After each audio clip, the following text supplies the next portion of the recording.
하나님 나라, 예수님과 성령님의 하나님의 나라에 대해서 말씀 증거하도록 하겠습니다. 어떤 이들이 하나님 나라에 적합한지, 하나님 나라는 어떤 나라인지 오늘 특별히 주일날 묵상 본문으로 주셨기 때문에 말씀을 들으며 생각해 보시기 바랍니다. 전에 노무현 대통령 때 영국 학자의 말이 많이 인용이 됐습니다. 이 모든 문제의식은 백성들을 보면 알 수 있다. 영국의 사무엘슨이라고 하는 분이 그렇게 20세기 초에 설파를 했습니다. 지도자의 지도력을 보면 알 수 있기 때문인데 백성이 지도자를 만드는 거다. 그런 정치 철학을 가지고 상당히 유행을 했습니다. 성경에서는 특별히 오늘 예수님께서 하나님의 아들로서 메시아로서 세상에 오셨는데 대부분의 사람들은 그를 받지 않지만 그를 영접하는 아주 소수의 사람들, 그 사람들을 어떻게 데피니션을 하시냐 하면 물과 성령으로 거듭났다, 이렇게 데피니션을 하십니다. 오늘 본문에 우리가 함께 교독한 내용이죠. 그래서 이 요한복음 3장이 유명한 겁니다. 그런데 이것은 사실 예수님께서 독창적으로 하신 말씀이 아니에요.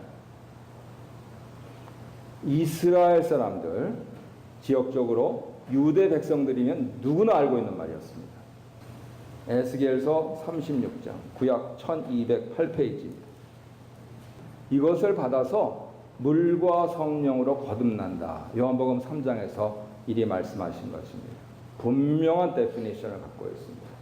그래서 오늘 봉독하신 본문으로 세 가지 대지로 그렇게 말씀 정리 요약하도록 하겠습니다. 첫 번째로 예수로만 들어가는 나라입니다. 백성은 그 나라의 통치 원리, 삶의 방식, 그리고 존재의 목적에 동의하는 분들이지요. 니고데모는 오늘 본문을 보니까 예수님을 인정했습니다.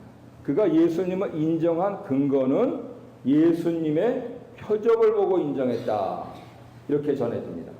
요한복음 3장 2절을 보시면 그렇게 나와 있죠. 우리가 당신은 하나님께로부터 오신 선생인 줄 아나이다. 하나님이 함께하시 아니하시면 당신이 행하시는 이 표적을 아무도 할 수 없음이니이다. 사도 요한은 예수님께서 이 심볼을 갖고 계신 심볼릭한 이 표적 때문에 하나님의 아들이시다, 메시아시다 라고 하는 것을 학자들은 7개라고 하는데 저는 예수님 부활까지 합쳐서 8개라고 합니다. 이 표적을 우리에게 예수께서 행하셨기 때문에 그분이 하나님의 아들이고 그분이 메시아다, 이렇게 복음서를 전해주는데 니고데모도 역시 예수께서 행하신 표적을 보고 예수를 인정을 했어요. 근데 여기서 큰 차이가 있습니다. 사도 요한은 하나님의 아들로 메시아로 예수의 표적을 얘기하는데 니고데모는 예수의 표적을 보니까 그를 무엇으로 인정했느냐면 선생으로, 선지자로 인정했단 말이에요. 오늘날 사람들도 많은 이러한 경향을 보입니다. 하지만 그것만으로는 백성이 될 수가 없어요. 그 나라의 통치 원리는 그 정도 시시한 것이 아니고 그 나라의 삶의 방식은 그렇게 맹물이 아닙니다. 그 나라의 존재의 목적은 누구나 할 수도 있는 그러한 것이 아니고 유일한 이분만의, 예수만의 그러한 나라, 이것을 사도 요한은 우리에게 전달해 주고 있는 것입니다. 사람은 그것을 표현하기를 그래서 거듭나야만 한다. 누구로? 예수로. 예수의 이름을 믿고 거듭나야 한다. 이렇게 거듭거듭 말씀을 하시고 있는 것입니다. 왜? 유일한 왕이니까. 식성한 천국과 또 뻔한 미국 정책을 보면서 그러면 트럼프 대통령은 무엇이냐? 예, 그분들은 지나가는 사람들이죠. 길어야 8년. 몇 개월이 남았는지도 모르고 나라에서 국민 세금으로 다 제대로 지나갔다고 가정해도 지나갑니다. 물론 뭐 어떤 대통령처럼 자사전을 써서 뭐 수억을 벌 수도 있겠지만은 그러나 역시 지나갑니다. 하지만 우리가 만약에 예수님을 지나가시는 분으로 그렇게 삼는다면 인생 헛사는 것이다. 성경은 말씀하시는 거죠. 내가 하는 일을, 내가 하고 싶은 일을 조금 도와준 우리의 기도가 예수가 나의 조력자로 오는 그러한 분이 아니고 나의 주인으로, 나의 왕으로, 나의 메시아로 예수님을 인정하는 이들의 나라가 하나님 나라다. 그겁니다. 마치 예수께서 아버지를, 심지어는 성자이신데도 성부 아버지를 주인으로 섬겼듯이 말이죠. 요한계시록 1장 잘 읽어보세요. 거기서도 성자와 성령이 성부께 경배합니다. 아버지는 그런 존재다 하는 것을 예수께서 보여주셨고 우리는 그 종교를 믿는 것입니다. 그 종교를 믿는 이들은 하나님 나라에 동의하는데 그 내용이 무엇이냐? 바로 예수 외에는 없다. 예수를 믿고 가는 나라다 하는 것을 분명히 해야 된다는 것이죠. 두 번째로는 성령으로만 예수를 만날 수가 있다 하는 점입니다. 인간적으로 심지어는 가장 빗대어서 표현하자면 본인이 잘못했던, 나라가 잘못됐던 감옥에 갔다 와가지고 거기서 깊은 성찰을 하고 거듭났다 하는 표현들을 씁니다만 인간적으로는 억만 번 거듭나도 소용없습니다. 오늘 예수를 선생으로 받은 니고데모가 그것을 어머니 배라고 하는 것으로 상징하면서 역으로 질문을 했는데 그분 사고방식이 그러죠. 모든 것이 물질계입니다. 그런데 이 물질계를 넘어서 물과 성령의, 지금 에스겔 36장에서 미리 말씀해 주신 대로 물과 성령의 연계에서 예수를 통해서 아버지와의 관계가 개선되어야만 그 백성이 될 수 있다 하는 것이죠. 이것을 5절에서는 물과 성령으로 난다 이렇게 표현한 겁니다. 거듭난다 하는 것은 니고데모는 다시 난다, 아노센이라고 하는데 원어는 다시 난다 하는데 예수님은 위에서부터 난다 이렇게 말씀하시는 거예요. 왜? 지금 위에서의 관계가 이게 문제가 되기 때문에 그런 것입니다. 예수님께서 5절에서 말씀하시죠. 사람이 물과 성령으로 나지 아니하면 하나님 나라에 들어갈 수가 없다. 나 아니면 하나님 나라에 들어갈 수가 없다. 그런데 나를 제대로 알게 하시는 분이 성령이시다 하는 이것을 간단하게 줄여서 이렇게 말씀을 하시는 것이죠. 세상을 지배하는, 세상의 문화를 형성하는, 문명을 형성하고 인간의 정신을 좀먹는 이러한 마귀가 아니고 하늘의 성령만이, 성령께서 하시는 일이 뭡니까? 바로 예수로 알게 하는 것이에요. 예수께서 친히 좀 뒤에 가면 나와요. 예수께서 말씀하신 겁니다. 성령이 오시면은 나를 증거하시리라 이렇게 말씀을 하신 것이죠. 여기서 안다 하는 것을 우리가 분명히 좀 개념적으로 정리해야 되는데 현대어로 표현하면은 관계 맺다 하는 것이 되겠습니다. 안다 하는 것은요. 관계 맺는 건 어떻게 관계 맺습니까? 보고 깨닫고 순종하는 것이죠.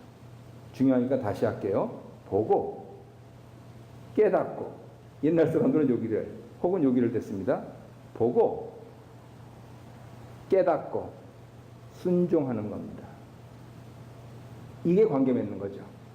그랬을 때 이해하시기 쉽게 이렇게 설명해 드릴게요. 이제 신혼이 끝나면 당신 그럴 줄 몰랐다 하는 얘기 자주 하셨을 겁니다. 왜 그럴까요? 안 봅니다. 똑같이 하는데도 안 봐요. 깨닫지를 못합니다. 똑같이 했는데 깨닫지를 못해요. 그러니 뭐가 안 되겠어요? 순종이 안 되겠죠? 그죠? 저 사람은 똑같아요. 내가 안 보는 거예요. 내가 보질 않으니 깨닫지를 못하고 나를 사랑하는지 안 사랑하는지 알지 못하겠고 그러니 어떻게 순종합니까? 아주 원리는 간단합니다. 이건 신랑 쪽이든 신부 쪽이든 똑같아요. 그래서 이 관계가 조금 힘들다 하는 것을 성경적으로 풀면은 가장 먼저 다뤄야 될 주제가 뭡니까? 똑바로 보고 있느냐. 대부분 사소한 문제라고 그러잖아요. 왜? 안 보기 때문에 그래요. 우리 성도님들은 다 관계 문제가 없으시니까 이런 얘기 듣지 않으셔도 되는데, 친구분들이 오셔가지고 뭐 가족 관계, 친구 관계 어려워하시면 이 제대로 보는 거, 이거를 좀 가르쳐 주시길 바랍니다. 전국도 제대로 봐야 돼요. 예수님께서는 거기에 덧붙여서 바람 같으신 성령님을 인간이 통제할 수가 없다라고 오늘 8절에서 말씀을 하십니다. 이것을 가리켜서 어떤 분들은 과격하게 우리가 하나님 나라 백성인지, 다시 말해서 구원 백성인지 잘 모르겠다 그렇게 하시는데, 그거는 성경 해석을 잘못하신 거예요. 바람이 임의로 불매, 성령으로 난 사람도 다 그러하니라. 바람이 여기로 왔다 여기 있다. 요즘은 과학이 발달해가지고 북서풍이 분다, 동남풍이 분다 얘기해 주니까 어디서 분다 하는 부분들을 알지, 바람이 어떻게 눈에 보이냐, 그러니까 성령의 사람도 이와 같다, 그러니까 구원 받았는지 못 받았는지 뭐 천만의 말씀입니다. 또 한편으로는 뭐 구원파나 또 이런 다른 잘못된 것에서는 무슨 바람이 뭐 이건 상관없고 내가 무슨 짓을 하더라도 구원받는다, 천만의 말씀이에요. 하나님 나라가 그렇게 호락호락한 나라가 아닙니다.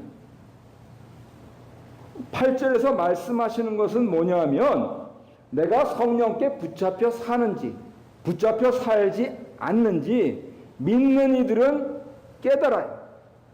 왜?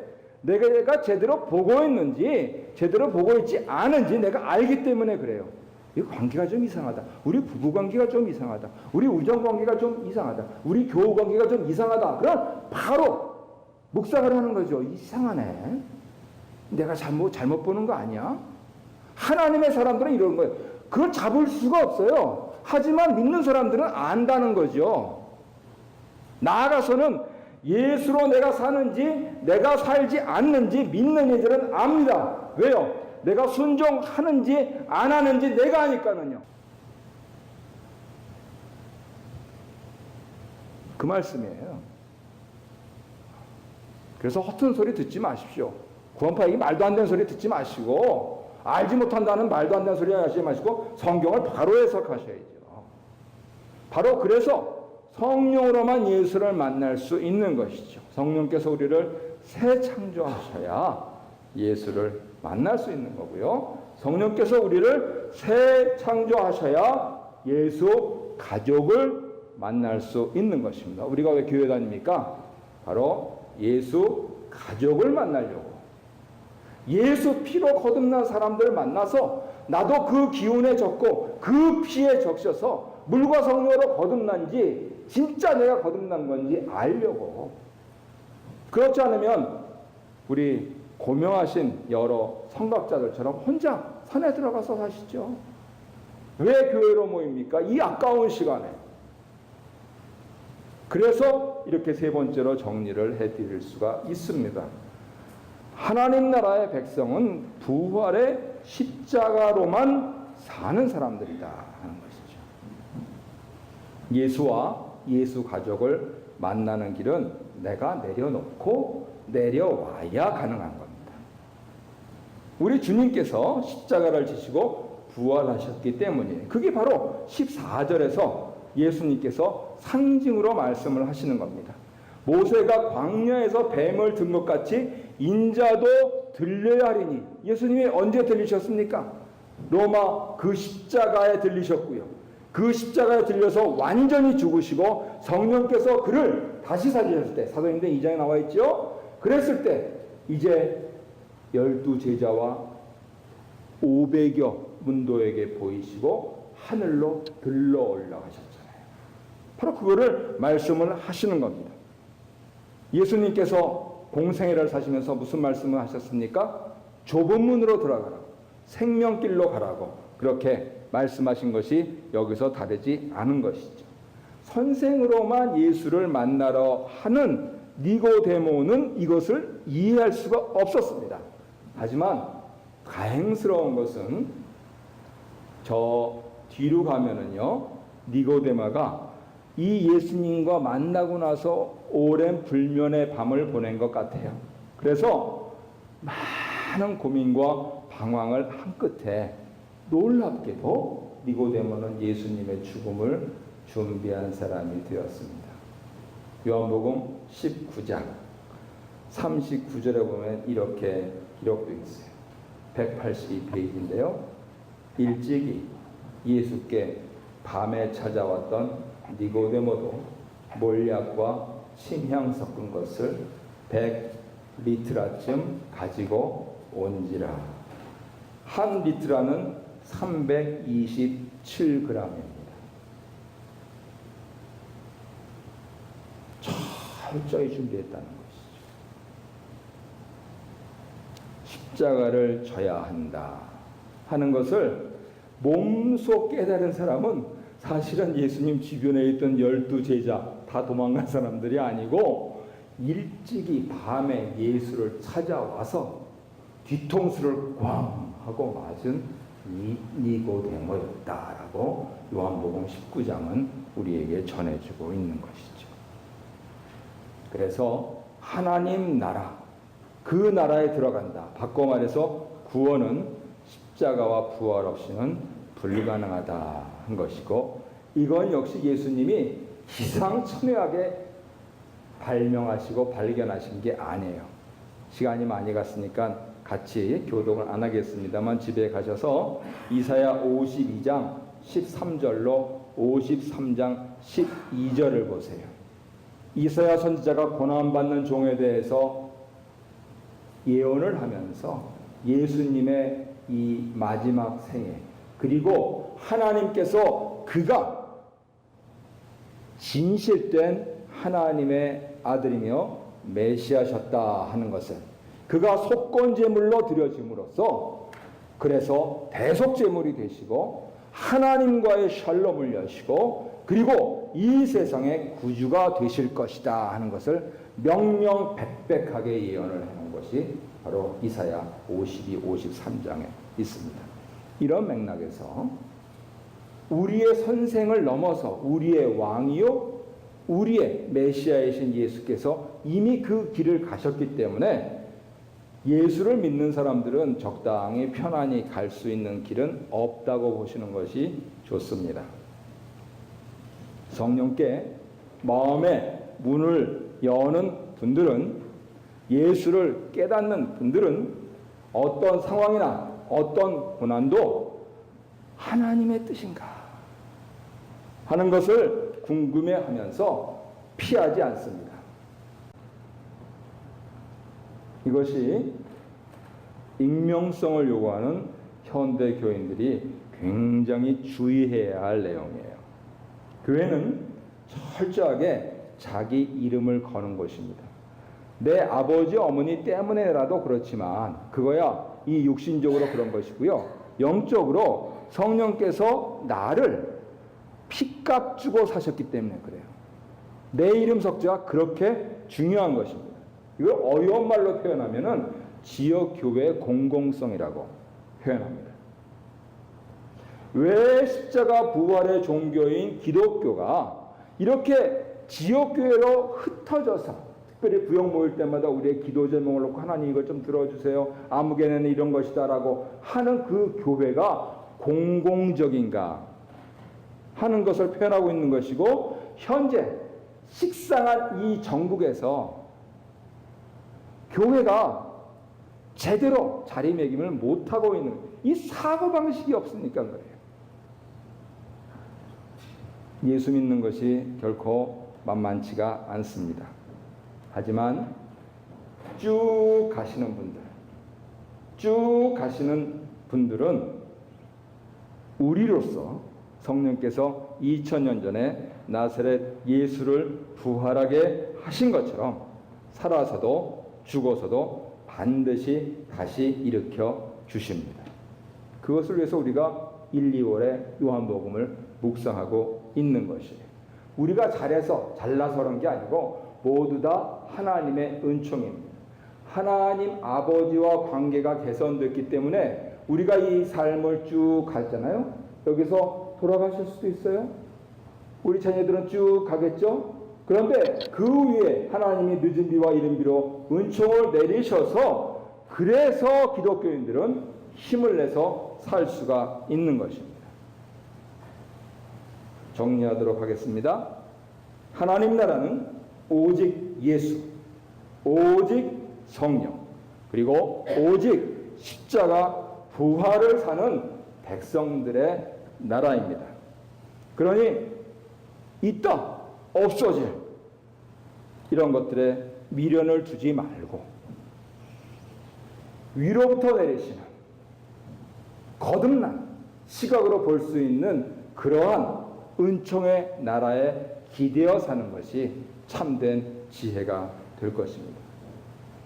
이해 오늘 말씀을 들으신 여러분들께서 그렇게 사셔서 예수 믿는, 아니 예수와 성령의 하나님 나라의 백성으로 충실하게 사시기를 예수 이름으로 축복합니다.